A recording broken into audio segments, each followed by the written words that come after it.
Saving for retirement, which none of you are thinking about, I know, but I'm going to just mention a few things here because a few things you should be aware of. So the first is everybody's confused about 401ks versus IRAs. Am I right, or everybody's got it down in here? Some of you probably have a 401k from a prior job. Some of you may have a Roth IRA. Some of you may have neither of those. So very briefly, 401k, also sometimes known as a 403b if you work for a nonprofit. The basic difference is 401ks are sponsored and administered by an employer. IRAs have nothing to do with an employer. They're, hence the name, individual retirement account. They're something you set up on your own. They both usually, an IRA has a Roth option, a 401k usually does. What's the difference? People may know. With a so-called pre-tax or traditional, sometimes known, the language is terrible. The money you contribute, you get a tax deduction now. When you withdraw the money in retirement, you pay tax on the withdrawal. That's a so-called pre-tax or traditional. A Roth is the opposite. When you contribute the money now, you get no tax benefit. It's going to compound and accrue tax-free forever. When you withdraw it, it's tax-free. That's the difference. The amount you can contribute, you can see the differences here. And then if you make a lot of money, you cannot contribute to an IRA or a Roth IRA, but there's no limit with a 401k. So just some quick advice on these. If you have a question. I wanted to go back just a moment. You mentioned that the Roth is after tax and everything not Roth is before tax. Correct.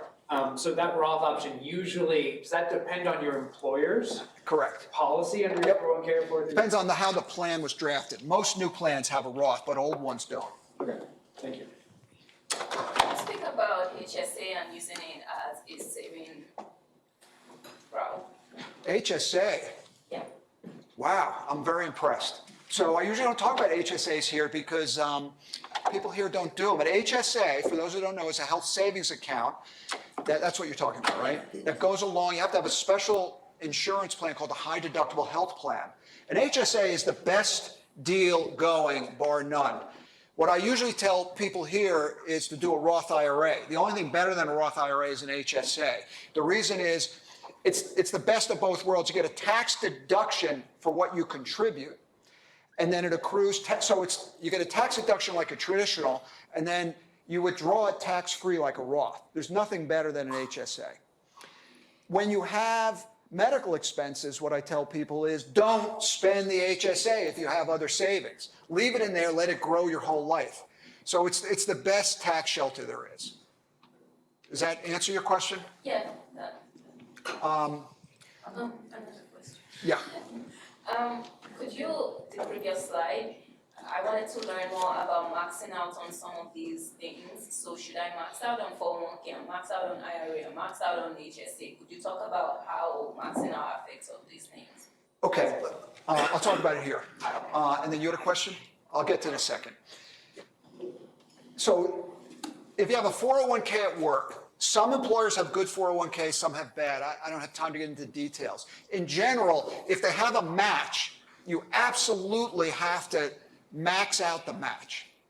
That's the best money. So beyond that, it may be better to do an HSA, depending on how much money you have. But if you can afford, if you're making enough money so you can max out your 401k, $19,500, you should, but you want to capture the employer match. People ask me which is better, Roth or traditional. I don't have time to go into details. My answer is either is good. Don't freeze from indecision and do neither. That's the worst choice. I generally think a Roth is better, but there's plenty of exceptions where traditional is better. If you work in New York or in California, where state income taxes are high, I would probably tell you not to do a Roth. So there's differences, but either is good. You want to minimize the fees, your investment fees. This is what makes some 401k plans lousy. They have lousy investment choices and high fees. I recommend everybody use a target date fund. You may have heard of these. You pick the one corresponding to your retirement date.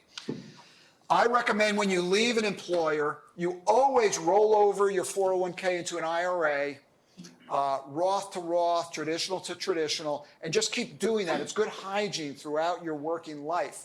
You'll have better investment choices typically and lower fees if you pick an IRA, if you use Vanguard Fidelity basically for your IRA. I get this question a lot, so I mentioned it. If you currently have a traditional 401k or a traditional IRA and you're here at SOM not earning much income, you may want to do what's called a Roth IRA conversion while you're here, which is converting your regular IRA to a Roth, and you pay tax on it. The reason to do it now is because your income's low, you're in a low tax bracket. If you don't have the money to pay the tax, I wouldn't do it. But if you have the money to pay the tax, it's a smart thing to do, particularly if you think you're going to earn a lot of money when you leave here. Okay, did you have a question? You answered it. Okay. Other questions on this? I'm almost done, so we have time. Yes? Can you speak a little more about why it's good to roll your 401k into an IRA? It's good for a lot of small reasons. Some 401ks are lousy. The investment choices are suboptimal or the fees are high. So that's one reason. You can do better in terms of lower fees or better investment choices at Fidelity or Vanguard.